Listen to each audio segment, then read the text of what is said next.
Call security. The words came from a man no one noticed. Moments before, Valerie Knox had humiliated a waitress for spilling a few drops of wine.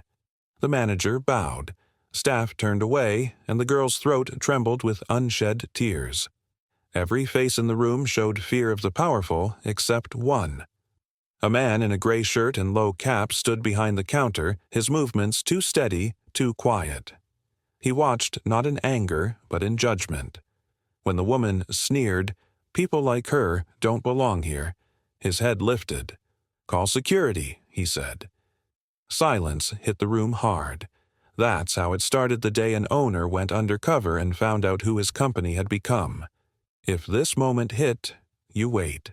The truth that follows will change how you see leadership. The storage room smelled of bleach and damp cotton. Harlan stood under the stuttering light, the kind that made everything look half alive. A manager read the company guidelines in a flat voice, each word clipped by routine. No breaks outside assigned hours. Always smile. The customer's always right. The time clock clicked twice, sharp metallic final. Beside it, a row of gray aprons hung like old skin, washed too often, folded without care. One landed in his hands. The fabric was rough cold where it touched his wrists. Around him, no one spoke, just the scrape of boxes and the shuffling of tired shoes. A young man glanced up long enough to measure him outsider, new blood disposable. Harlan only nodded, pulled the strings tight around his waist, and felt the knot settle against his ribs. Somewhere deep inside, the air changed. He wasn't above them anymore. He was inside the machine. The clock on the wall had a cracked face, the second hand bent like a finger that never healed.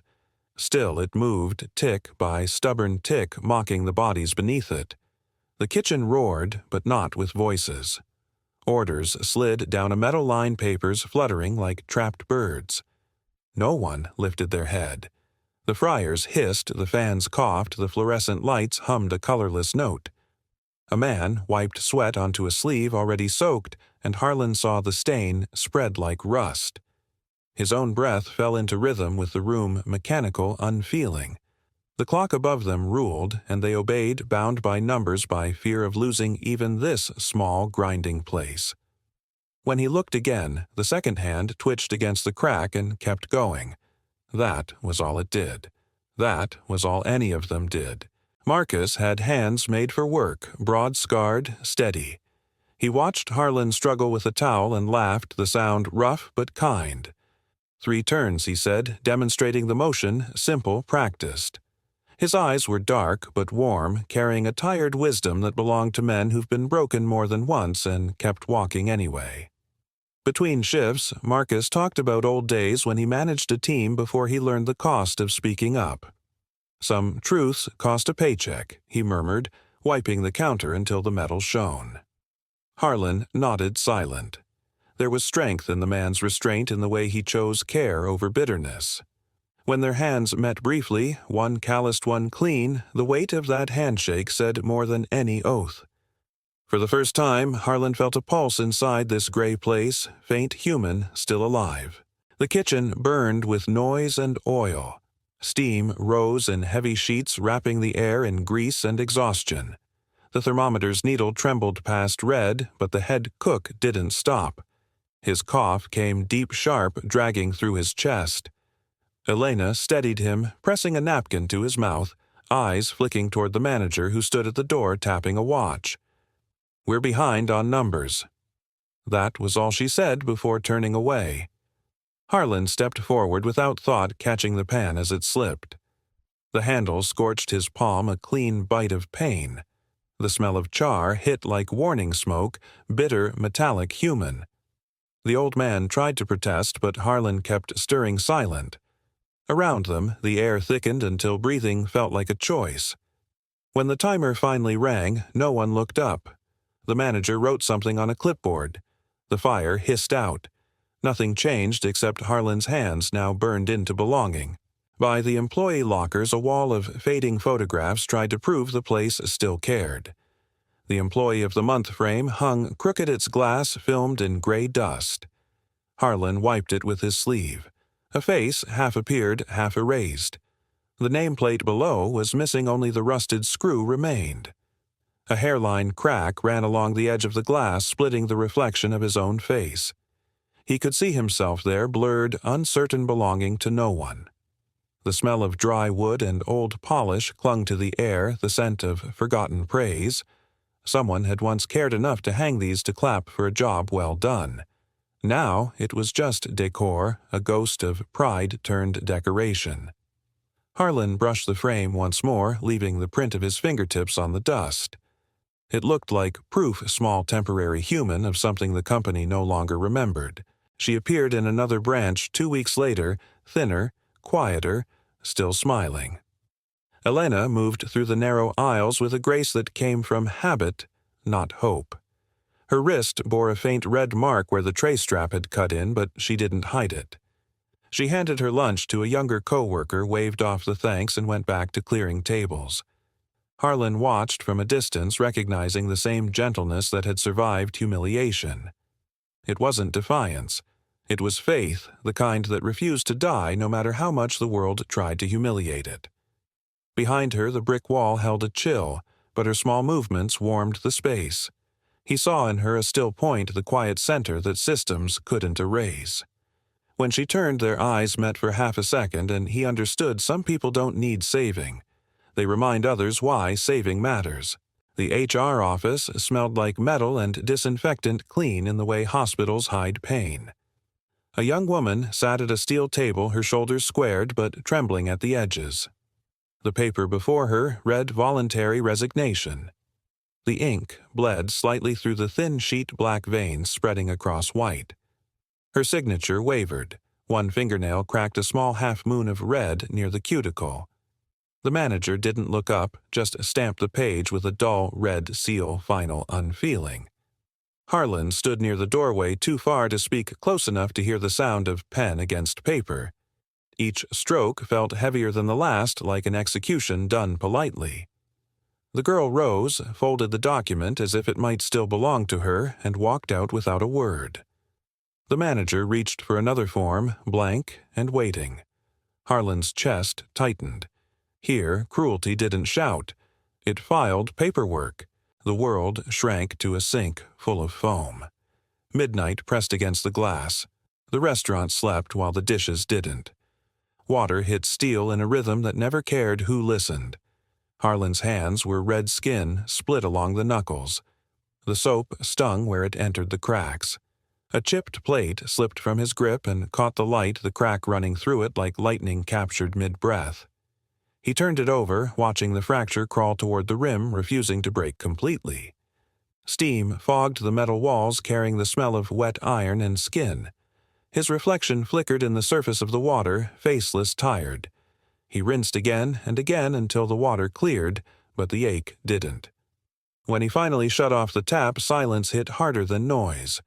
It was the first time he understood how the lowest rung feels indispensable, invisible, and unseen. The old man at the sink had silver hair flattened by sweat, his hands cracked from years of detergent. His name tag read Caleb, the letters fading like old bruises. During a short pause between orders, he told Harlan about his son, how he'd worked 14 hours one day and never woke up the next. The company had called it unrelated to work. The compensation claim was rejected for insufficient evidence. Caleb didn't argue. He kept the boy's apron folded in his locker, a charm against forgetting. His voice didn't rise. It just broke quietly like something brittle snapping under weight. Harlan gripped the edge of the counter until his fingers ached. Under the greenish kitchen light, Caleb's eyes caught a wet shimmer grief that had run out of words. Around them, the machines hummed on unbothered. The system hadn't killed his son in a moment, it had done it by repetition.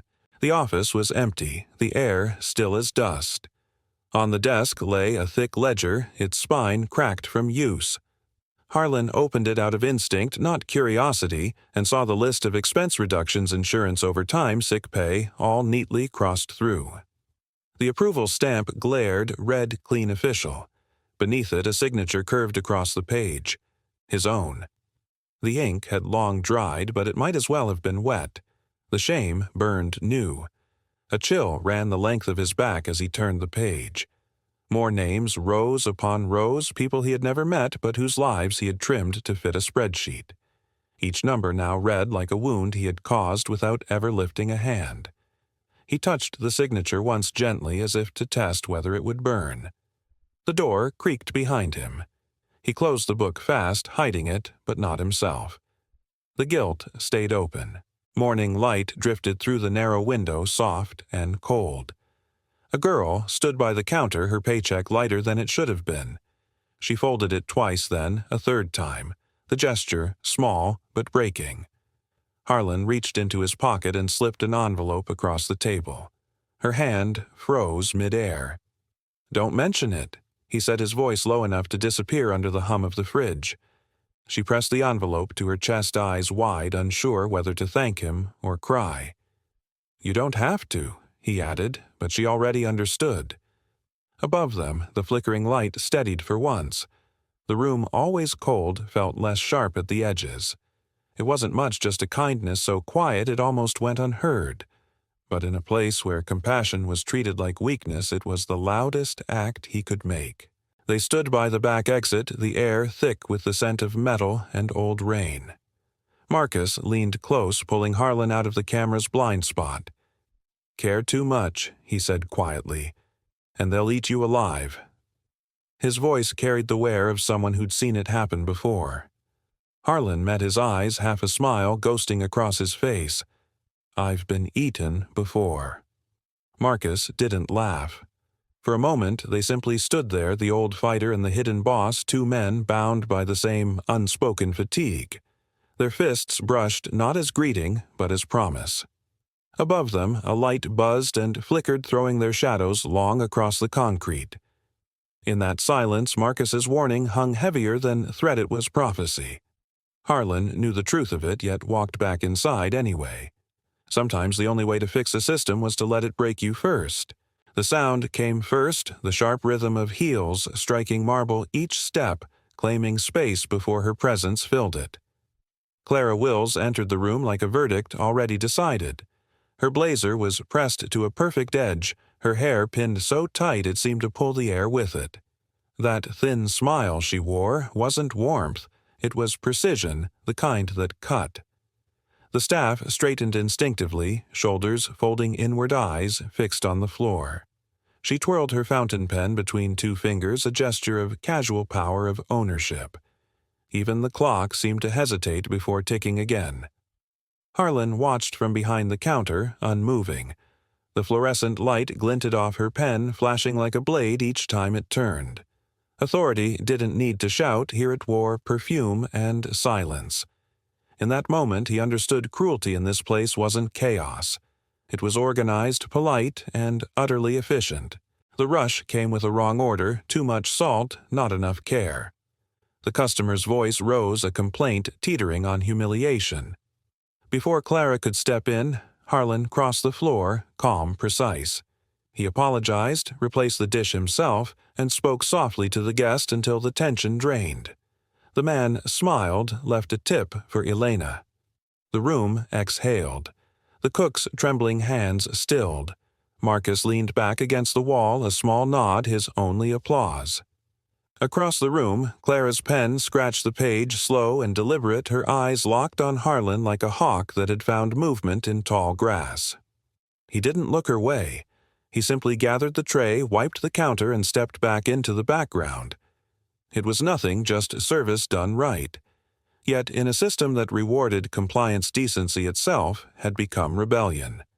And he had just drawn his first quiet line. The corridor behind the kitchen was narrow, the light weak and gold painting both of them in soft fatigue. Elena stopped him as he passed, holding a rag still damp from the sink. "What keeps people kind?" she asked, "when it costs so much?" The question was quiet but heavy. Harlan didn't rush the answer.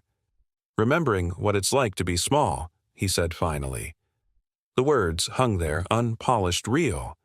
She smiled faintly, eyes shimmering, and dropped the rag. He bent to pick it up, handing it back without a word. For a moment, the clatter and shouting from the kitchen seemed far away. They stood in the dim light, two people tethered by understanding instead of rank. Then Elena turned and walked back toward the noise, her shoulders straighter. Harlan watched her go, realizing kindness wasn't fragile, it simply needed witnesses to survive. It happened in a moment, quick, harmless, human. Elena looked up from her tray, and Harlan's eyes met hers across the room. A flicker of understanding passed between them, brief as breath. But Clara saw it. Her gaze sharpened like glass under sunlight. Without a word, she opened the shift schedule, drew a firm line through names, and reassigned them both. Elena to closing hours, Harlan to heavy labor in the back room. By noon, an internal message arrived. No chatter during shifts. The line felt surgical, slicing through every quiet bond. The air, thinned conversation died. Even laughter in the break room turned brittle. Marcus noticed the pattern jaw locked as he carried crates that suddenly weighed more than before. From her office window, Clara watched like a chess player resetting the board.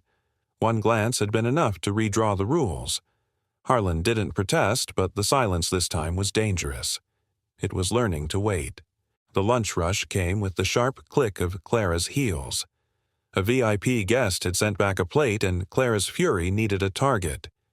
Incompetent, she spat each syllable precise, aimed directly at Elena. The word landed hard, scattering dignity like broken glass. The room froze. Harlan's gaze stayed level, unflinching. Marcus gripped his tray until the metal bent slightly beneath his fingers. Around them, customers looked away, pretending to scroll through phones, desperate not to witness. Elena's lips parted, but no sound came out. Her throat worked against itself. Clara stood straight, smiling for the client as if nothing had happened. The humiliation wasn't about mistakes, it was theater, a lesson in fear. Harlan felt the heat rise in his chest, not from anger, but from recognition. He had built this world, once designed its quiet cruelty into policy. Now he stood inside it, and the air reeked of his own design. The tray slipped. Just water, but enough to tip the balance. The glass hit the floor, and the sound cracked open the room. Clara turned instantly, Marcus's name already formed on her tongue. "Apologize," she ordered.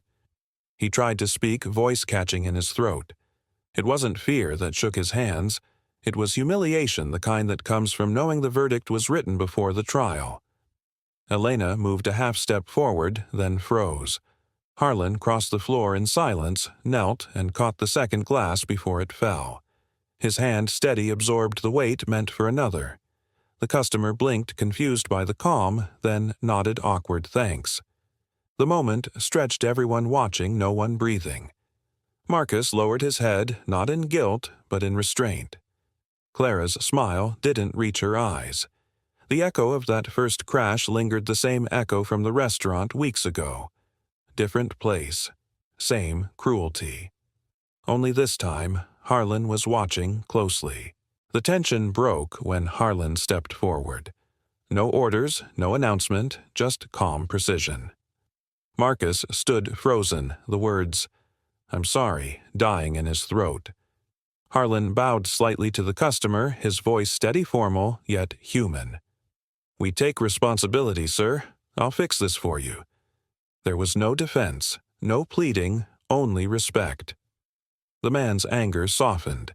He looked at Harlan, then at Marcus, realizing the problem wasn't the worker. It was the indifference above them. The guest nodded, once murmured appreciation, and left a small tip on the table. Elena exhaled, shoulders loosening as if the air had just changed temperature. Behind them, Clara's face tightened. She wrote something down, attitude. Marcus whispered, "Thank you." The words half-choked. Harlan only nodded and went back to work, blending into the hum of the kitchen. It wasn't heroism. It was a tiny act of repair, a moment where decency slipped through the cracks and, for once, stayed visible. The punishment came quietly. A single message on the internal feed. No one engages with him during shifts. No context, no debate. Just law. By noon, Harlan sat alone at the far table, his lunch already cold. Fork against plastic tray, the sound too loud in the silence. Across the room, Elena glanced once, then forced herself to look away. Marcus lifted his cup in a wordless salute from the corner, the smallest rebellion allowed. Conversations died when Harlan entered like air thinning in a sealed room. Even laughter began to sound guilty. Clara didn't need to raise her voice, her control was colder than that. Exile here wasn't distance, it was erasure. Harlan chewed without taste the food heavy in his mouth. He'd wanted to understand the system from the inside. Now he did. Power didn't break people with violence. It just taught everyone else to stay quiet while it happened. Night bled into the office in shades of gray and blue. The others had gone home. Only the hum of the ventilation and the faint murmur of Clara's voice filled the space. Harlan stood in the hallway, the light from her office slicing across the carpet. "Cut the bonuses again," she said into the phone, her tone flat, almost bored. Each word landed with surgical precision. In his pocket, the recorder blinked red, steady patient. He tightened his grip until the plastic groaned knuckles whitening.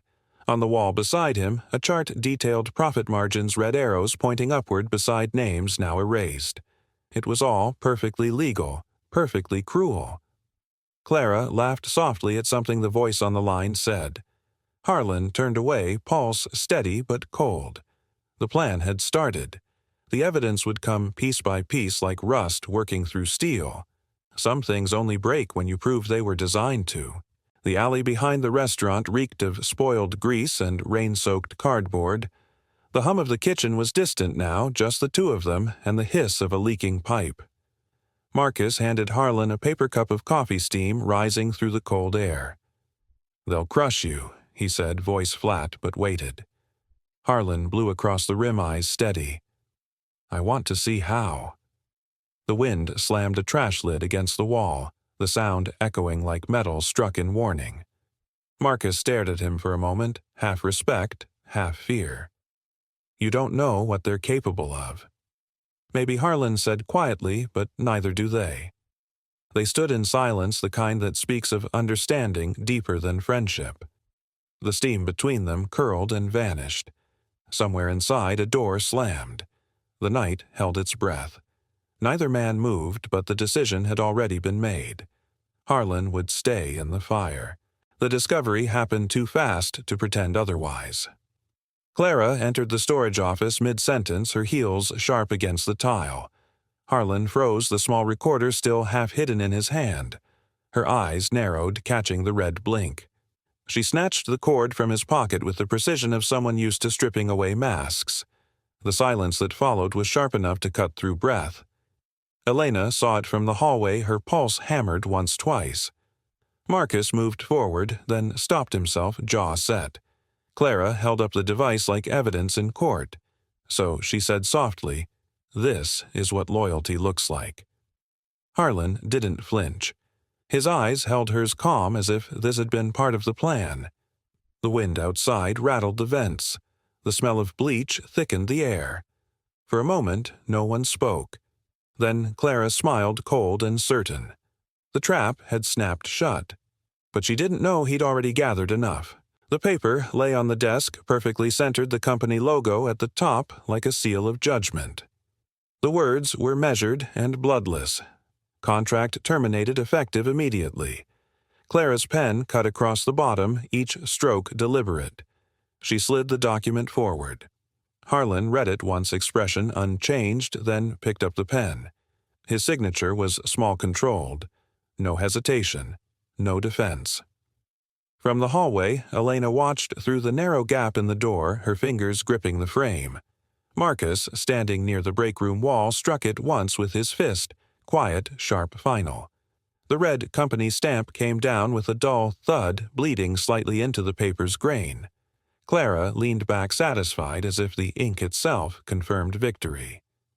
Harlan folded the letter, neatly placed it in his pocket, and stood. The moment he left the room, the air shifted. The machine had expelled him, but not undone him. The system didn't know yet, it had just created its own reckoning.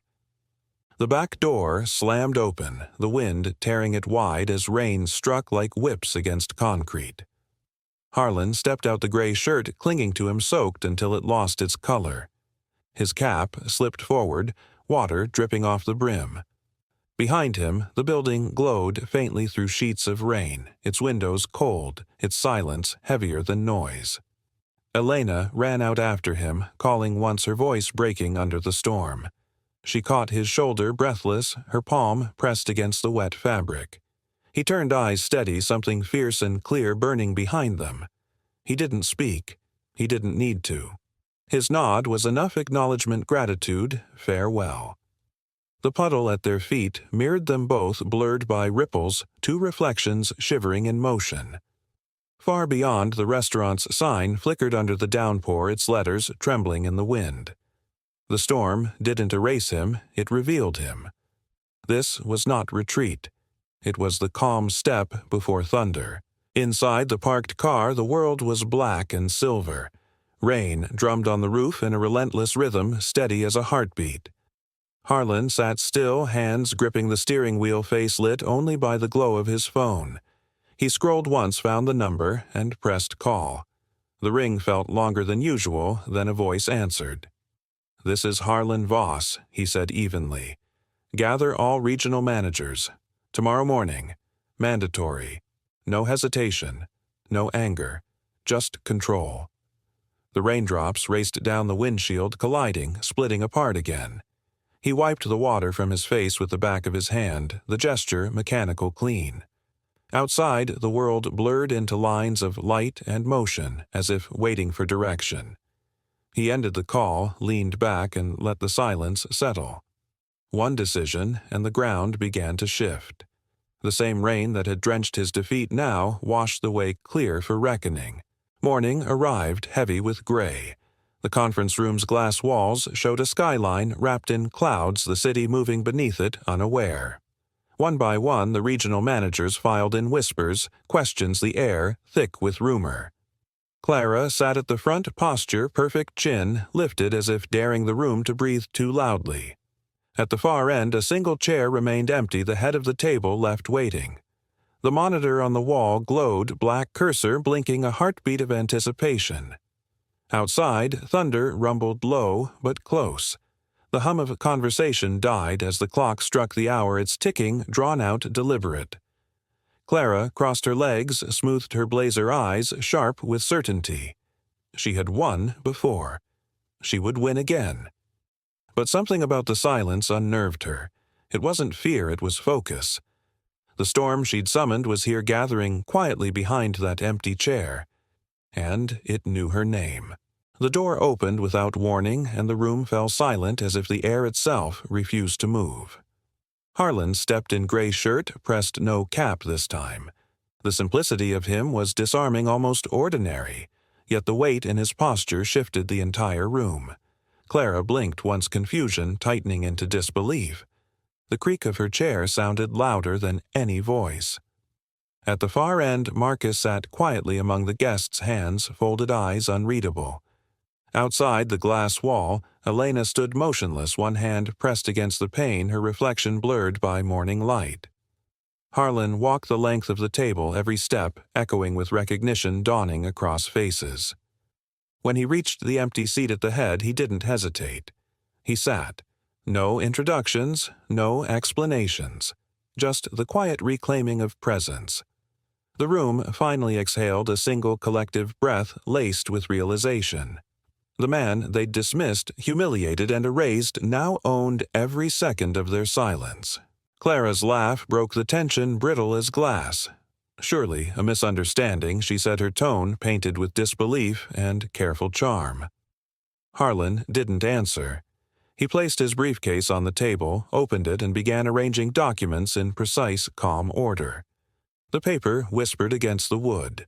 Several managers nodded, voices layering thin defenses, policy, procedure, misunderstanding. Their words tangled like excuses rehearsed too often. Marcus leaned back, eyes tracing the ceiling as though he'd seen this scene before. Elena watched through the glass, her hand gripping her sleeve tight enough to crease the fabric. Harlan finally looked up, his gaze moving slowly from one face to another. No accusation, just stillness sharper than anger. The air thickened, every breath measured. Clara kept her smile, but her knuckles had gone pale. She had ruled this silence for years.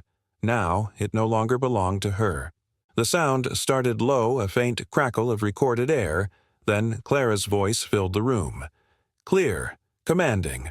Cut the bonuses again. If they complain, replace them.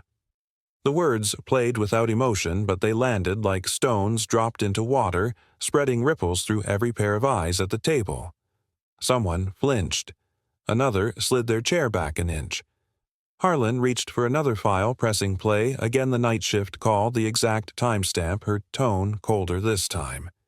He laid each document beside the next, each recording reinforcing the last until the evidence formed a wall of quiet truth. Clara's face drained of color. The pen in her hand trembled once before she set it down. No one moved. No one dared to breathe. Harlan didn't look triumphant, only resolute. The sound ended. Silence took its place. And in that silence, the empire she'd built on fear began to collapse under the weight of its own echo. Silence filled the room, but it wasn't empty. It was judgment, reflection, guilt. Harlan looked from one face to another, slowly, deliberately. Fear first, then shame, then the thin layer of denial cracking around their eyes. One manager placed his pen down, fingers lacing together as if in silent prayer. Another covered her mouth, not to hide a word, but a trembling breath.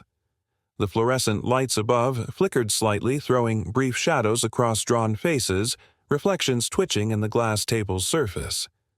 Harlan said nothing. He didn't need to. The truth already lived in the air, heavy and undeniable. Marcus, seated near the back, watched the weight of realization finally settle. For once, the system that crushed people now saw itself through their eyes. Outside, behind the glass, Elena inhaled deeply, slow, measured bracing for what came next. In that stillness, guilt found form. It looked human, exhausted, and ready to listen. When Elena stepped into the room, the quiet deepened. Her shoes left small prints on the marble floor, each one steady. She didn't look at anyone except Harlan. "We forgot how to care," she said simply. The words cut through the air, clean, final. She spoke of the night the head chef collapsed, coughing blood into his sleeve while the manager timed his break. She spoke of the woman forced to sign a resignation letter while shaking. She spoke of eyes that looked away to survive. Her voice didn't rise, it didn't need to. It carried truth, not volume. A single tear slipped down her cheek, not weakness but release, the price of speaking after silence. Harlan watched her, unblinking, his expression caught between pride and grief. Around them, chairs shifted, throats tightened. For the first time, the cruelty had an audience, and the audience finally felt something again. No one moved. They waited for punishment, the inevitable collapse. But Harlan's voice came low and steady. "Sit down and listen." The room obeyed. Clara's hand trembled as she reached for her pen, the tremor faint but real. One by one, the employees spoke stories of overtime without pay, of fear, of small decencies crushed by policy. Clara's eyes glistened not with anger, but the slow, painful recognition of herself in what she'd created. For the first time, she didn't defend. She listened. When the voices faded, Harlan leaned forward, his tone almost gentle. "We will not erase you. We will rebuild with you." He paused, then added, "Forgiveness doesn't erase what's wrong. It demands we fix it." The weight of his words filled the air, stern, merciful, irrevocable. In that moment, hierarchy broke, not by power, but by choice. The cruelty ended not with a fight, but with the decision to change. The boardroom was quiet, but not heavy anymore, just waiting. Harlan stood at the head of the table, sleeves rolled, voice calm and grounded. "We start over," he said. A new structure would replace the broken one. Paid sick leave, hourly protections, an anonymous line for reporting abuse. Not ideals, systems. Marcus listened from the far side, nodding once when Harlan named him as part of the Reform Council. Elena, standing by the glass wall, was asked to join a new team, one that would redesign the employee experience not from profit, but from humanity. A faint murmur rose through the group, disbelief tangled with hope. Harlan continued all managerial decisions from the past year would be audited, every dismissal reviewed. The announcement wasn't dramatic. It was deliberate, almost procedural. Yet beneath it pulsed something clean and dangerous accountability. When he finished, there was no applause. Only silence. The kind that comes when people realize the world they built might finally be worth keeping. Weeks later, the shift was visible. Posters came down. Principles went up. A new fund, the Respect Program, was launched to protect anyone wronged by policy or person. Salaries and bonuses became transparent, displayed on the digital board for everyone to see. Flexible schedules replaced rigid shifts, and no one flinched when laughter returned to the break room. Marcus, now an internal advisor, spoke weekly to small groups about courage and decency, not as ideals, but as survival skills. Reports circulated every month listing improvements, anonymous feedback, small victories. They weren't perfect, but they were honest. One afternoon, Harlan passed through the warehouse and caught a glimpse of something rare: smiles. Not forced, not performed. Real. They looked different under the same fluorescent light, proof that change didn't require grand gestures, just constancy. Kindness had become policy, and for the first time, policy felt human. The new branch opened quietly at dawn. No banners, no speeches, just sunlight filtering through clean glass and the faint hum of a new day. Elena stood beneath a small plaque by the entrance, "Respect starts here." Her name sat beneath it not as decoration, but as declaration. She signed her contract with a steady hand, the weight of her past replaced by purpose. Harlan watched from behind, arms crossed his nod, brief but full. The young staff gathered, uncertain but eager, looking to her for cues. "Let's begin," she said simply. No slogans, no hierarchy, just work done with dignity. As the doors opened, morning light reached into the corners where shadows used to sit. For the first time, Elena wasn't surviving inside someone else's system. She was leading one built on what nearly broke her. The walls didn't echo anymore, they breathed. And within them, respect had finally found its voice. The letter appeared on the break room wall one morning, printed on plain white paper, no logo, no title. Clara's handwriting was neat, deliberate. She named the people she had wronged: Elena Marcus, the old cook who coughed through double shifts, and wrote, "I forgot that fear is not leadership." She announced her resignation, choosing to start over to learn again what decency meant when stripped of power. No one spoke as they read it. The silence was respectful, not stunned. Later, Marcus quietly removed the letter, folded it, and slid it into a binder marked "Past Lessons." Elena read the last line twice: "I am sorry, and I mean it." Then exhaled, slow and tired. Forgiveness didn't arrive with applause. It came softly like light through blinds, unobtrusive but undeniable. Morning settled over the glass facade, so clear it reflected the sky without distortion. Inside, employees greeted each other with easy voices, no caution in their tone. Elena guided a new hire on how to greet customers properly with your eyes, not just your smile. Across the room, Marcus crossed out an overbooked shift on the schedule and nodded, satisfied. The smell of fresh bread drifted into the street, warm and unpretentious. Outside, Harlan stood with his hands in his pockets, watching through the window.